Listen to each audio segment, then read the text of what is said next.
IAS PCS spy के audio कार्यक्रम में आप सभी का स्वागत है।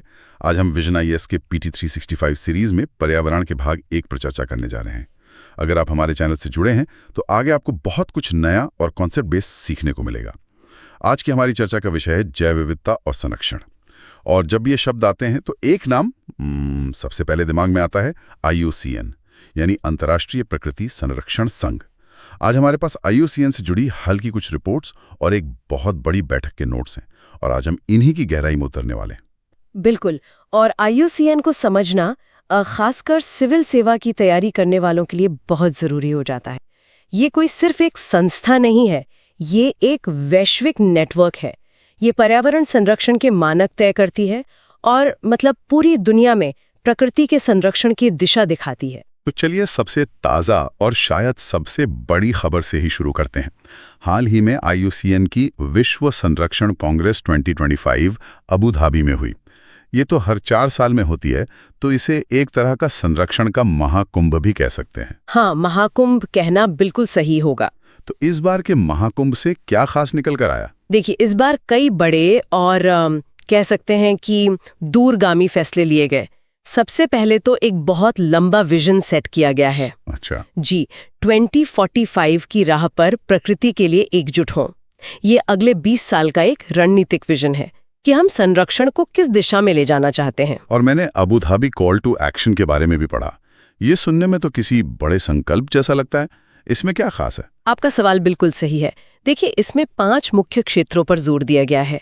पहला तो है कि प्रकृति को मानव कल्याण की बुनियाद मानना। दूसरा, बहुपक्षवाद यानी मल्टीलैटरलिज्म को और मजबूत करना। तीसरा, और ये बहुत जरूरी है, न्याय और समावेशन सुनिश्चित करना। एक मिनट, यहाँ मैं आपको रोकना चाहूंगा। न्याय और समावेशन, ये मुझे दिलचस्प लग रहा है। क्या इसका मतलब ये है कि अब संरक्षण की चर्चा सिर्फ वैज्ञानिकों और सरकारों के बीच नहीं होगी? आपने बिल्कुल सही नस पकड़ी है। यही इस बार का एक बहुत बड़ा वैचारिक बदलाव है। अच्छा। चौथा पॉइंट था ज्ञान और नवाचार को बढ़ावा देना, और 5वां प्रकृति और जलवायु कार्यवाही के लिए संसाधनों को पैसों को बढ़ाना। लेकिन वापस उसी पॉइंट पर आते हैं, न्याय और समावेशन पर। हाँ। क्या इसके लिए कोई ठोस कदम उठाया गया? हाँ, और बहुत बड़ा कदम। इसी सोच को आगे बढ़ाते हुए इतिहास में पहली बार विश्व स्वदेशी जन एवं प्रकृति शिखर सम्मेलन का आयोजन किया गया। ओह, ये तो बहुत महत्वपूर्ण है। जी, यह इस बात की सीधी सीधी मान्यता है कि जो समुदाय सदियों से जंगलों के साथ रहते आए हैं, उनके पारंपरिक ज्ञान के बिना संरक्षण अधूरा है, शायद असंभव भी। वाकई। और मैंने सुना है कि संगठन का विस्तार भी हुआ है, कुछ नए सदस्य भी जुड़े हैं। हाँ, 100 से ज्यादा नए सदस्य शामिल हुए हैं, और इसमें 6 नए देश भी हैं: आर्मेनिया, ताजिकिस्तान, मार्शल द्वीप, गैबोन, तुवालू और जिम्बाब्वे। अच्छा, इसी कांग्रेस में 2 और बातें हुई जो मुझे थोड़ी चौंकाने वाली लगी। पहली बार जीवाश्म ईंधन यानी फॉसिल फ्यूल्स को चरणबद्ध तरीके से खत्म करने का प्रस्ताव पास हुआ IUCN में। हाँ, और ये IUCN के इतिहास में एक बहुत बड़ा स्टेप है। अब तक संरक्षण की बातें ज्यादातर जंगल, जानवर, प्रदूषण तक ही सीमित रहती थीं। सही बात है। लेकिन सीधे सीधे जीवाश्म ईंधन को, जो जलवायु परिवर्तन का मुख्य कारण है, उसे खत्म करने की बात कहना, ये दिखाता है कि अब संरक्षण को जलवायु परिवर्तन से अलग करके नहीं देखा जा सकता। दोनों एक ही सिक्के के 2 पहलू हैं। और दूसरी बात जो मुझे कमाल की लगी वो थी वन्य जीवों को जलवायु सहयोगी या क्लाइमेट एलाइज का दर्जा देना। ये क्या कॉन्सेप्ट है? क्या अब हम जानवरों का अपना सहयोगी मानेंगे? एक तरह से हाँ। अब तक हम जानवरों को कैसे देखते थे कि बेचारे संकट में हैं, इन्हें बचाना है। हाँ, यही सोच रही है। लेकिन ये प्रस्ताव कहता है कि जानवर सिर्फ बचाने वाली चीज नहीं है, वे जलवायु को स्थिर रखने में, क्लाइमेट रिजिलियंस में हमारी मदद करते हैं। वो प्रकृति आधारित समाधानों के प्रभावी एजेंट हैं। कोई उदाहरण दे सकती हैं? ये सुनने में थोड़ा मुश्किल लग रहा है। जरूर। जैसे व्हेल मछली, जो वो समुद्र में रहती है तो अपने पूरे जीवन काल में भारी मात्रा में कार्बन सोखती है। अच्छा। या जंगल के हाथी, वो बीजों को दूर दूर तक फैलाकर जंगल को और घना बनाने में मदद करते हैं, और घना जंगल ज्यादा कार्बन सोखता है ना। बिल्कुल। तो अब हम हाथी या व्हेल को सिर्फ एक जानवर की तरह नहीं, बल्कि एक क्लाइमेट पार्टनर की तरह देखेंगे। ये पूरी सोच को ही बदल देता है। इन वैश्विक बातों से अब थोड़ा भारत की तरफ आते हैं। हम सब ने IUCN की रेड लिस्ट के बारे में सुना है, जो बताती है कि कौन सी प्रजाति खतरे में है। लेकिन हमारे सूत्रों में भारत की अपनी नेशनल रेड लिस्ट रोडमैप का जिक्र है। हमें इसकी जरूरत क्यों पड़ी? एक ग्लोबल लिस्ट तो है ही। ये एक बहुत ही जरूरी पहल है। हम्म देखिए, वैश्विक रेड लिस्ट बहुत अच्छी है, लेकिन वो, जैसा आपने कहा, ग्लोबल है।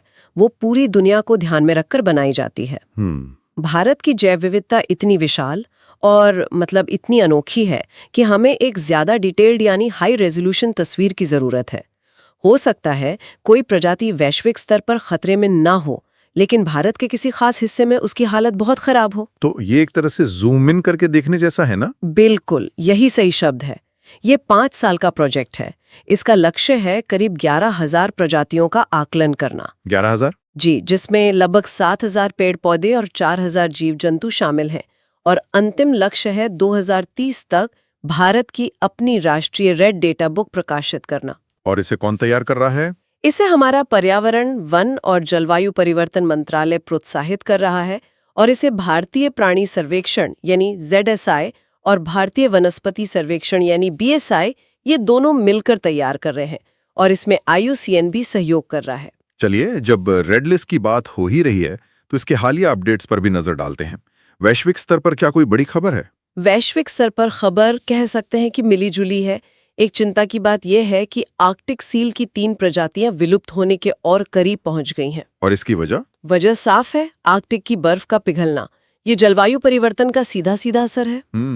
और कोई अच्छी खबर? हाँ, एक बहुत अच्छी खबर भी है। बताइए, कुछ अच्छी खबर भी सुननी चाहिए। अच्छी खबर है हरे समुद्री कछुए यानी ग्रीन सी टर्टल को लेकर संरक्षण के लगातार प्रयासों की वजह से इसकी स्थिति एंडेंजर्ड से सुधरकर लीस्ट कंसर्न हो गई है। अरे वाह, एंडेंजर से सीधे लीस्ट कंसर्न, ये तो बहुत बड़ी छलांग है। जी बिल्कुल, और ये इस बात का एक जीता जागता सबूत है कि अगर सही दिशा में लगातार कोशिश की जाए तो हम प्रजातियों को विलुप्ति के कगार से वापस ला सकते हैं। ये सुनकर अच्छा लगा।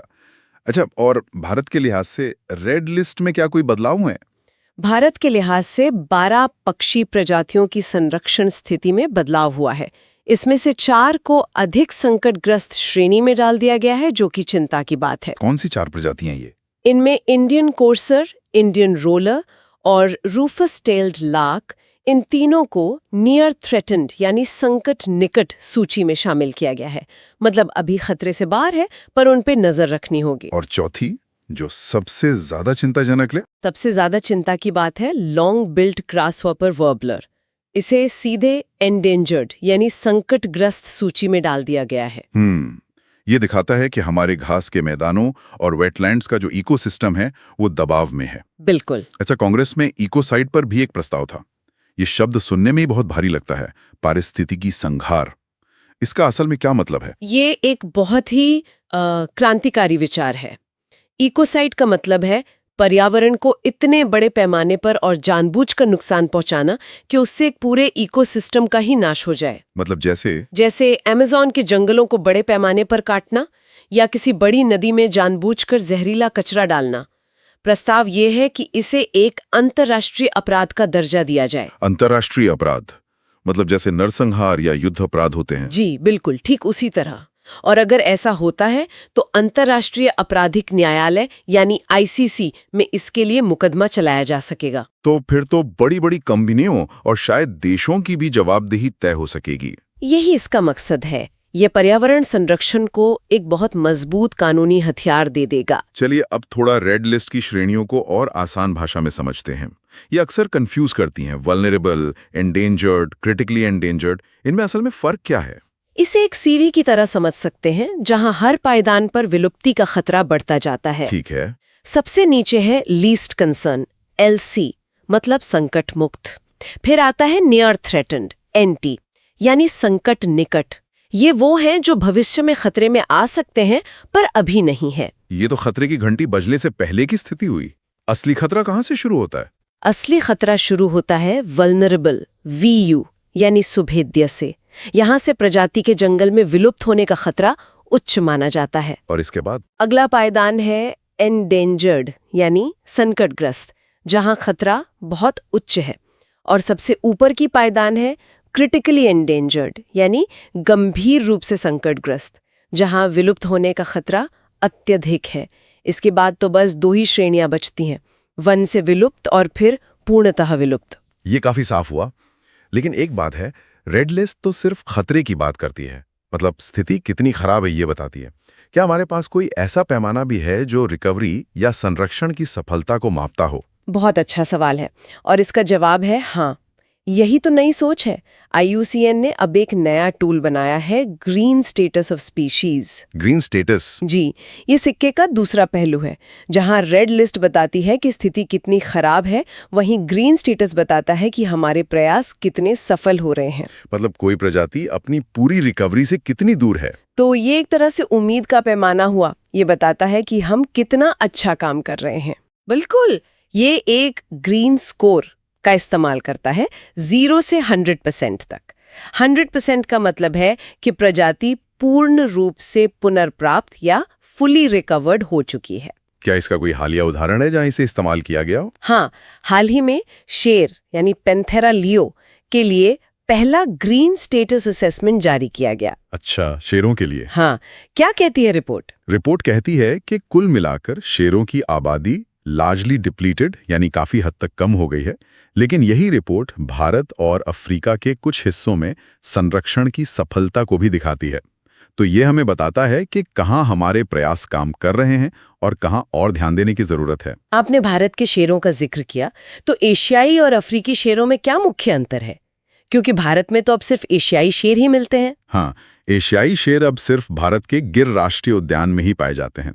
शारीरिक तौर पर सबसे बड़ा फर्क उनके अयाल मतलब गर्दन के बालों का होता है।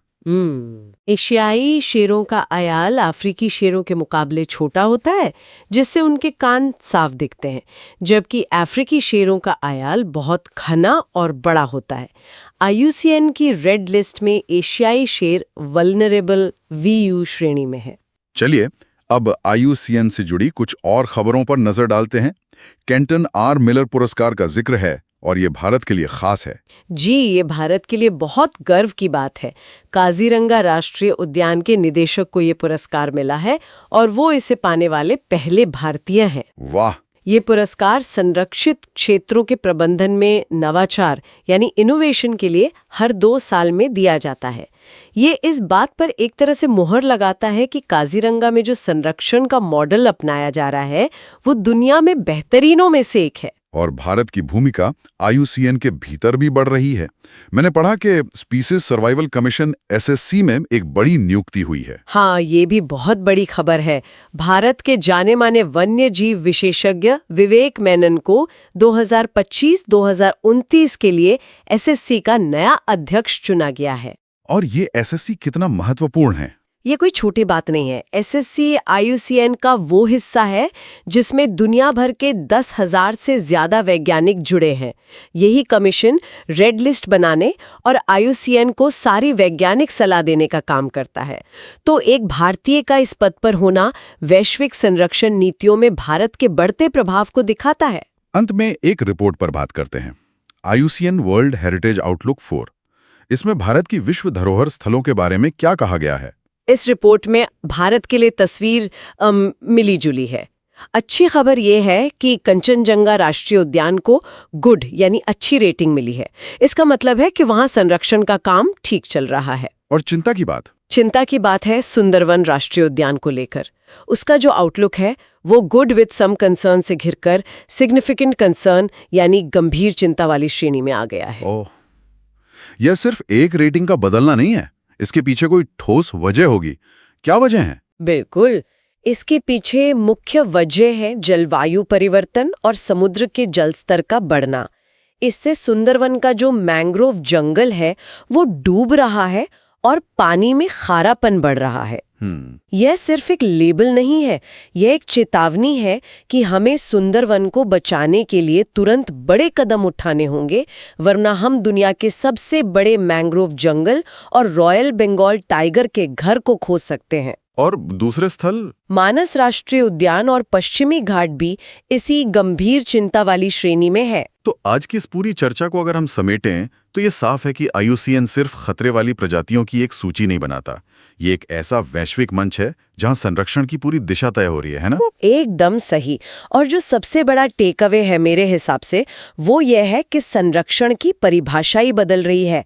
अब ये सिर्फ एक जानवर या एक जंगल को बचाने तक सीमित नहीं है, बल्कि पूरे इकोसिस्टम को समझने, स्वदेशी समुदायों को सम्मान और अधिकार देने और रेड लिस्ट से खतरे को और ग्रीन स्टेटस से रिकवरी को, मतलब दोनों को एक साथ मापने के बारे में है। ये एक ज्यादा समग्र, ज्यादा न्यायपूर्ण और ज्यादा वैज्ञानिक दृष्टिकोण है। आपने सही कहा और ये मुझे सोचने पर मजबूर करता है। हमने इकोसाइड को एक अंतर्राष्ट्रीय अपराध बनाने की बात की।